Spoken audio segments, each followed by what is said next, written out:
오세훈 서울시장이 지방선거 이후 처음으로 국무회의에 참석했습니다. 지난 선거 기간 당선되면 이 국무회의에 가서 대통령에게 부동산 쓴소리를 하겠다고 공언했었죠. 하지만 그 첫 자리 한성숙 국무총리가 발언을 허용하지 않아 무산됐습니다. 김승희 기자입니다. 대통령 주재 국무회의에 참석한 오세훈 서울시장. 민영배 광주 전남 통합특별시장과 나란히 뒷줄에 앉습니다. 김용범 대통령 정책실장과 잠시 대화도 나눕니다. 회의 진행을 맡은 한성숙 국무총리. 초반부터 엄격한 진행을 예고했습니다. 국무위원님들은 자유롭게 발언하시고 국무회의인 만큼 국무위원 위회분들은 의장이나 총리의 허락을 받고 발언권 발언해 주시기 바랍니다. 혹시 그 외에 국무회의 관련해서 의견이 있으신 분들은 서면 제출해 주시면. 부동산 관련 토론이 이어지자 오 시장이 발언 기회를 신청합니다. 총리님, 저 서울시장 말씀 좀 드려도 될까요? 시장님 주실 거는 서류로 받도록 하겠습니다. 예, 오늘 뭐 발언 기회를 안 주실 것 같으니까 그 보고서 내용으로 그럼 대체를 하겠습니다. 재건축 재개발이 현재 어떻게 진행되고 있는지? 네, 들어 있습니다. 오 시장은 회의가 끝나갈 무렵 인사말 기회를 받았습니다. 오 시장님 당선 축하드리고요. 아유, 감사합니다. 오랜만에 오셨는데 아주 간단하게 인사 한 말씀 하십시오. 국무회의에서 꼭 여러 위원님들 모시고 그동안 서울시의 주택행정 관련해서 네, 그 얘기는 나중에 하시죠. 뭐 하고 싶었는데 제가 준비한 보고서에 조금 불편한 내용들도 꽤 들어 있습니다. 꼭 좀 일독하셔서 다양한 의견이 균형 있게 채택이 됐으면 좋겠습니다. 재개발 재건축이 왜 그렇게 많이 지연되고 있는지 그 이유나 아니면 대책이나 이런 것도 소상하게 작성해서 그러십시오. 보고서에 담겠습니다. 청와대는 서울시장으로부터 부동산 정책 건의서를 받았으며 면밀히 검토할 예정이라고 밝혔습니다. 별도의 면담 계획은 아직 없다고 전했습니다. 채널A 뉴스 김승희입니다. 자, 보신 것처럼 국무회의에서 할 말을 하지 못한 오세훈 서울시장. 서울시청으로 돌아와 긴급 브리핑을 열었습니다. 뭐라고 했는지 김민환 기자가 이어갑니다. 국무회의 참석을 마치고 시청으로 돌아온 오세훈 시장. 긴급 브리핑을 열고 국무회의에서 제대로 발언할 기회를 얻지 못한 것에 아쉬움을 드러냈습니다. 시민 여러분들의 절박한 목소리를 정부에 직접 전달하고자 했습니다. 그러나 오늘 국무회의에서는 그 목소리를 전할 기회가 주어지지 않았습니다. 서울시의 정책 보고서와 민심을 제대로 전하지 못해 유감이라는 말도 반복했습니다. 매우 아쉽고 유감스럽게 생각합니다. 깊이 유감스럽게 생각합니다. 거듭 유감을 표명하는 바입니다. 국민의힘은 오세훈 시장 개인이 아닌 서울 시민과 국민에 대한 패싱이라고 날을 세웠습니다. 정권의 부동산 실패로 피눈물을 흘리는 천만 서울 시민과 국민 전체에 대한 명백한 패싱이자 오만한 선전포고입니다. 장동혁 국민의힘 대표도 서울시장 말도 안 듣는데 국민 목소리를 제대로 듣겠느냐며 부동산 정책을 바꿀 생각은 1도 하지 않는 것이라고 비판했습니다. 오 시장은 부동산 시장 안정에는 공급이 가장 중요하다는 제언을 담은 2차 보고서를 정부에 낼 계획입니다. 채널A 뉴스 김민환입니다. 네, 오늘 오전 이재명 대통령 주재로 열린 국무회의에는 오세훈 서울시장이 배석자 신분으로 참석을 했습니다. 지방선거에서 5선에 성공한 이후에 처음 참석을 한 건데요. 정부의 부동산 정책에 대해 발언을 요청했지만 기회를 얻지 못했습니다. 총리님, 저 말씀 좀 드려도 될까요? 국민 대토론회가 있으니까요. 시장님 주실 거는 서류로 받도록 하겠습니다. 그러면 방금 전에 이 부분에 대해서는 원안대로 접수하겠습니다. 총리님, 방금 전에 서울시가 준비한 보고서를 전달을 드렸습니다. 네네. 오늘 뭐 발언 기회를 안 주실 것 같으니까 그 보고서 내용으로 그럼 대체를 하겠습니다. 네, 잘 참고하겠습니다. 그 보고서 혹시 서울시의 재건축 재개발이 현재 어떻게 진행되고 있는지, 공급 물량이 많이 부족하다고 하는데 왜 그렇게 됐는지 현황 보고도 좀 넣어서 해주십시오. 네, 들어 있습니다. 네. 오 시장님 당선 축하드리고요. 아유, 감사합니다. 오랜만에 오셨는데 아주 간단하게 인사 한 말씀 하십시오. 대통령님 총리님 그리고 국무위원 여러분 정말 노고가 많으십니다. 오랜만에 국무회의에 들어왔습니다. 그동안 서울시의 주택행정 관련해서 네, 그 얘기는 나중에 하시죠. 네. 예, 하고 싶었는데 다시 한번 강조해서 말씀드립니다. 말씀드릴 기회를 주셔서 정말 감사드립니다. 고맙습니다. 네, 아까 말씀드린 대로 그 재개발 재건축이 왜 그렇게 많이 지연되고 있는지 소상하게 작성해서 보고서에 담겠습니다. 광주 전남 특별시 민영배 시장님도 오셨는데 당선 축하드리고요. 네, 특별시장 두 사람이 배석자 신분으로 국무회의에 참석을 했습니다. 그런데 뭐 말을 아예 못한 건 아니고 저렇게 인사말은 할 수가 있었는데 부동산 정책 관련해서 말을 할 기회는 얻지를 못했습니다. 정혁진 변호사님, 저 장면 어떻게 보셨나요?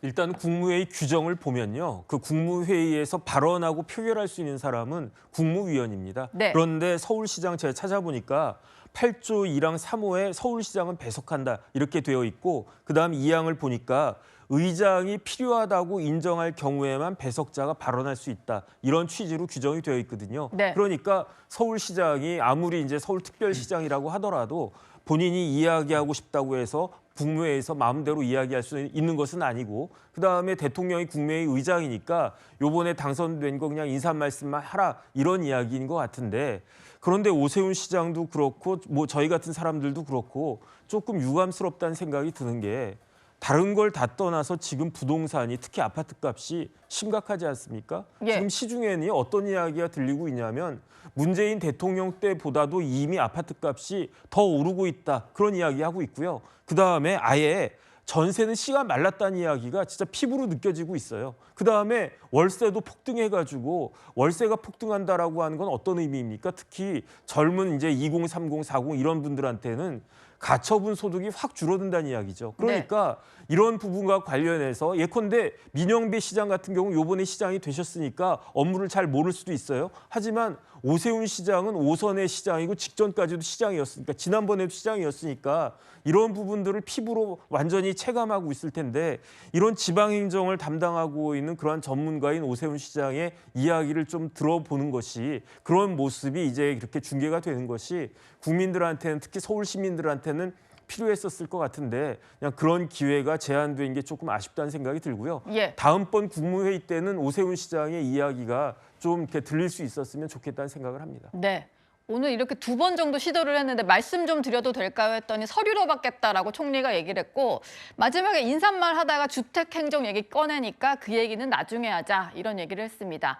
이렇게 2번 막히면서 하고 싶은 말을 못한 오세훈 시장은요. 오후에 서울시청에서 자체 브리핑을 열고 부동산 정책 관련 건의사항을 밝혔습니다. 오늘 오전 국무회의에 오선 시장 취임 이후 처음으로 참석하는 자리였고 최근 서울의 주택시장 상황과 시민 여러분들의 절박한 목소리를 정부에 직접 전달하고자 했습니다. 그러나 기회가 주어지지 않았습니다. 시간에 제약이 있기 때문에 최대한 요약을 해서 설명을 드리고 보고서를 참조해달라 이렇게 전달을 할 생각이었는데 상당히 섭섭합니다.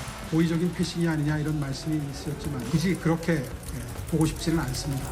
원인은 뭐 세분하면 10가지도 넘겠죠.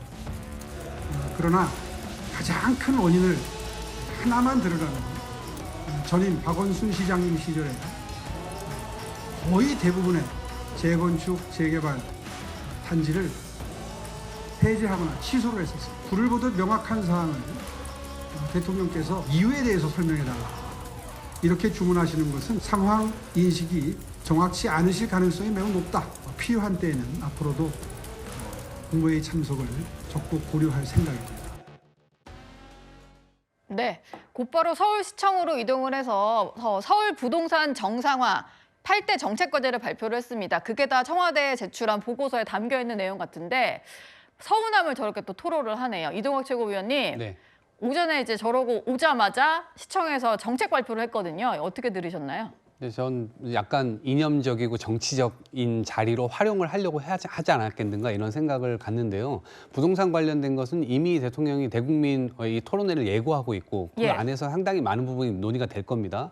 그리고 그 뒤에 나와서 지금 브리핑을 했는데 당시에 박원순 시장 때 수많은 주택조합들이 몰려와가지고 시위하는 장면 제가 여러 번 봤거든요. 근데 그게 뭐였냐면 재건축, 재개발 이런 부분들이 사업성이 안 나오니까 오히려 해제시켜달라고 얘기하는 요청하는 그런 시위가 상당히 많았습니다. 네. 근데 이거를 지금 정치적으로 저렇게 해석을 해가지고 박원순 시장 때 다 해제했다, 못하게 막았다 이런 류의 주장을 하는 것은 사실 저는 과거 이미 지난 일이라고 해서 이걸 호도한다라고 저는 생각이 들고요. 대국민 토론회를 통해서 저는 적절한 해법이 좀 찾아질 것이다 그렇게 생각을 하고요. 주제 같은 것들은 이미 많이 나와 있잖아요. 고가 주택에 대해서 어떻게 할 건지, 종부세 문제에 대해서 1주택과 다주택 어떻게 할 건지 이런 부분들에 대해서 일종의 기준을 좀 정하는 걸 수도 있고, 그리고 7월 말 혹은 8월 초쯤에 이 세제 개편과 관련된 부분들도 이 발표를 하신다고 했기 때문에 예. 그 부분과 관련돼서는 집중적으로 토론하는 것이 맞다. 그리고 정책 보고서 제출까지는 저는 잘했다고 생각합니다. 그 부분도 서울시와 여러 가지로 국토부와 논의할 부분들이 있다면 논의해서 국민들에게 최대한 이 해가 되지 않는 방향에서 설정이 됐으면 좋겠다 이런 생각 같습니다. 예. 청와대에서도요, 아예 이걸 들여다보지 않겠다라는 건 아니고 오늘 이런 입장을 냈습니다. 오 시장으로부터 받은 건의서 면밀히 검토할 예정이다. 하지만 별도 면담 일정 계획은 잡히지 않았다라고 얘기를 하고 있습니다. 오 시장이 요청을 했었는데 아마 두 사람 간의 별도 면담은 없을 것 같습니다.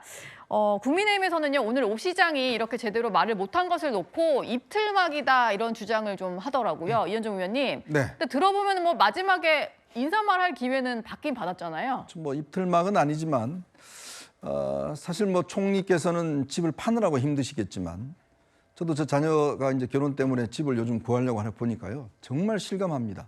정말 서울 시내요, 집이 없습니다. 전세도 없고. 예. 지금 너무나 지금 결혼을 앞둔 이런 분들이 굉장히 고생을 많이 하고 있어요. 자, 이 부동산 문제 때문에 지금 대통령도 지금 지지율에 영향을 미치고 있는 거 아니겠습니까?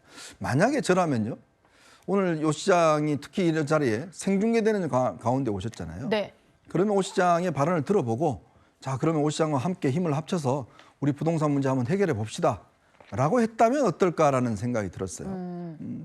특히 이제 한성수 총리는 이 총리 임명 과정에서 집을 파시느라고 굉장히 참 애를 쓰셨는데, 자, 그렇기 때문에 더욱더 저는 이재명 대통령이 이거 참 공개하는 이유가 뭘까요? 이재명 대통령이 들어와서 이런 국무회의를 다 생중계하잖아요. 그 이유가 뭐냐면 결국은 국민들과 소통하겠다는 거 아니겠습니까? 그러면 조금이라도 쓴소리를 좀 들으시면 어떨까라는 생각이 들어요. 그리고 대토론회에서 한다고 그러는데 그 토론회 해야 문제 해결됩니까? 토론회 하면요, 우리 다 압니다. 몇 시간 몇 명 발언하고 그냥 끌고 가는 대로 끝나면 끝나는 거예요. 진짜 그렇게 지금 문제를 몰라서 해결하는 게 아니지 않습니까? 이 부동산 문제는 정말 국민들의 지금 목소리 다 알고 있잖아요. 네. 그럼 정말 전문가들이, 그리고 정책을 담당하고 있는 서울시장이나 대통령께서 이 문제를 머리 맞대고 문제를 논의하면 되는 거예요. 굳이 대토론에 지금 할 필요가 없습니다. 보여주듯이. 물론 문제를 몰라서 그냥 사람들 의견을 들을까요? 다 알고 있잖아요. 그러니까 오히려 저는 이런 문제가 심각성이 있다 그러면 정말 정부가 이렇게 보여주기식으로 생중계하지 말고 정말 모여서 핵심적인 문제에 대해서 해결점을 찾아내는 것이 저는 어떤 이 문제 해결하는 길이 아닌가 생각이 드는데, 계속 TV 토론에 중계하고 해봤자 국민들 글쎄요, 과연 그걸 가지고서 정말 정부가 해결할 의지가 있다고 느낄까요? 실질적인 대책이 중요한 거 아니겠습니까? 예. 줄줄이 토론회가 예고가 되어 있으니까 그건 한번 지켜보시면 좋겠습니다. 오세훈 시장은 명태균 사건 선고도 앞두고 있습니다. 홍준표 전 대구시장은요, 윤석열 전 대통령에 대한 1심 징역형 판결을 아주 정확한 판단이다 이렇게 평가하면서 오 시장 재판 결과도 낙관하기 어렵다고 전망했습니다. 나는 그게 정확한 판단이라고 봐요. 내가 예단은 못하겠는데 명태균 사건에 오세훈 시장이 빠져나가기가 좀 어렵지 않을까. 그 사건 터졌을 때부터 오세훈이 명태균이가 만나야 되게 된 계기를 내 좀 알아요. 네, 홍준표 전 시장은 오 시장도 빠져나가기 어려울 거다 이런 얘기를 했는데, 두 사람 같은 대학 동문회 아주 가까운 사이로 알려졌는데 좀 민감할 수 있는 얘기를 했어요. 정영진 변호사님 생각은 어떠신가요? 글쎄요, 저는 홍준표 전 시장님이 굉장히 성급한 이야기했다고 생각을 하는 게 어저께 판결이 나왔어요. 그래서 윤석열 전 대통령 유죄 나왔고 명태균 씨도 유죄 나와서 법정 구속까지 됐습니다. 하지만은 똑같은 판결이 언제 있었냐면 김건희 여사 관련해서 판결이 있었는데 그때는 무죄가 나왔어요. 네. 한 번만 무죄가 아니고 고등법원까지 항소심까지 무죄가 나왔습니다. 그다음 제일 중요한 건 뭐냐면은 그 김건희 여사 관련된 판결이 내일 모레 16일에 대법원 판결이 나와요. 예. 그러면 만약에 대법원 판결에서 유죄가 나온다라고 하면 예컨대 지금까지는 무죄였는데 파기환송돼서 유죄가 나온다. 그러면 홍준표 전 시장의 이야기가 맞는 말이 될 가능성이 높습니다. 하지만은 1심과 2심과 똑같이 무죄 판결이 나와버리면 어제 했던 이진관 부장판사의 판결은 굉장히 우스워지는 그런 판결이 될 수 있고요. 그렇다라고 하면 약간 사안은 조금 달라질 수 있지만 오세훈 시장 관련된 판결도 무죄나 공소기각 판결 나올 가능성이 굉장히 많은데 이럴 때는요. 좀 기다려야 되는 거 아니겠습니까? 네. 대법원 판결이 내일 모레 나오는데 벌써 저런 이야기 했다가 그러다가 잘못하다가 망신당할 수도 있지 않을까? 저는 그런 생각이 들어서 어쨌든 시기적으로 굉장히 유감스러운 말씀을 하셨다. 저는 그렇게 생각하고 있습니다. 네. 오세훈 시장 얘기까지 만나봤습니다. 이제 다음 순위로 넘어가 보겠습니다.